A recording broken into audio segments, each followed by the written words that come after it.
Hello YouTubers, RogueMonkeyJr here, and in today's video we're going to talk about weapon balance in Battlefield 5, and more specifically the upgrades that you can give your weapons when you level them up. So if you don't know, the more you use one weapon, the more you'll be able to unlock certain upgrades for it. So something like a faster bullet velocity, a faster reload time, a faster rate of fire.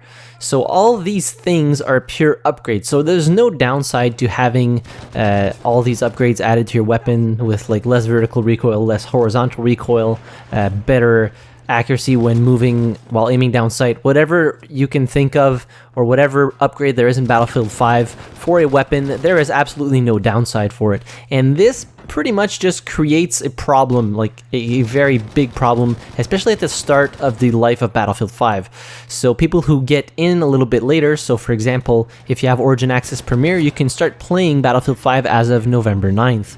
Then Deluxe Edition players get it on November 15th, and then everybody gets it on November 20th.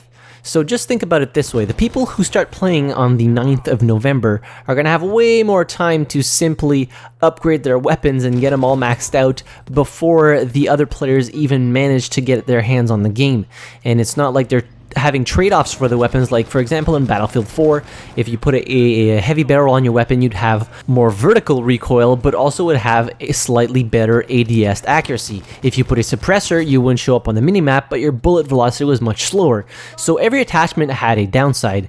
Even the laser sight, which you think wouldn't really have a downside, well yeah, it was really easy to spot people when they had a laser sight, but it did give you increased hipfire accuracy. And that was a nice way of balancing out all the attachments in Battlefield 4. In Battlefield 1, there wasn't really attachments to weapons, they were just different variants, and each of them had their own strengths. So some of them were better at hipfire accuracy, also known as the trench variants. Others would have better spread recovery after you stopped firing. I believe those were the low weight variant weapons. I'm not quite sure about all the names here, but you get the point. Every weapon that you chose, every variant in Battlefield 1, every attachment in Battlefield 4 had a positive and negative impact at the same time on your weapon. As for Battlefield 5, they are pure upgrades, and the more you play the weapon, the better your weapon gets, thus making it so that your weapon is just better than everybody else's if you've played longer with that. And I don't think it's a proper way of trying to give you an opportunity to improve your weapon.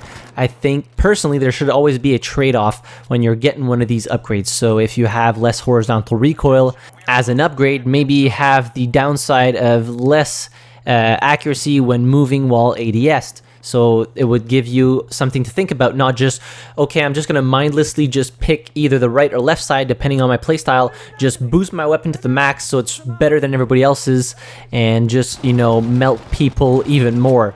Like the STG-44, let's face it, it's really, really powerful, and when you put all the upgrades on it, it's even better, and it didn't really need to be better.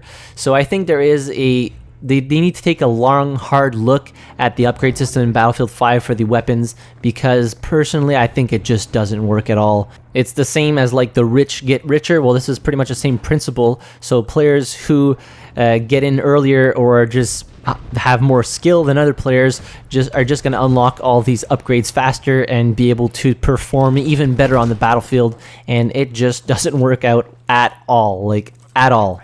So that's pretty much it for today's video. There's a lot of stuff to actually tweak and change from the Battlefield 5 open beta. I'm enjoying it, but there is still a lot of work left to be done. I'll post a video coming up here after the beta ends talking about everything I would want to see fixed, changed, tweaked, or whatever.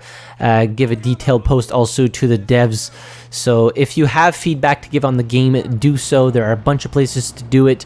Reddit, you can do it on the Battlefield forums. You can even tag a developer on Twitter if you know their Twitter handle. There is a bunch of ways to make your voice heard on how you want Battlefield 5 to shape up. So do so if you are playing the open beta and have any gripes or any ideas to give the devs. So let me know your thoughts in the comments down below about the weapon upgrades, if you think that they're a little bit too overpowered when they're upgraded to the max, or if you think it's just fine how it is. While you're down there, be sure to hit the like button if you enjoyed the video. Subscribe to the channel if you haven't already, as I release Battlefield and other first-person shooter-related content pretty much every day. And as always, thank you very much for watching. I really appreciate it, and I'll see you guys in the next video. Have a good one.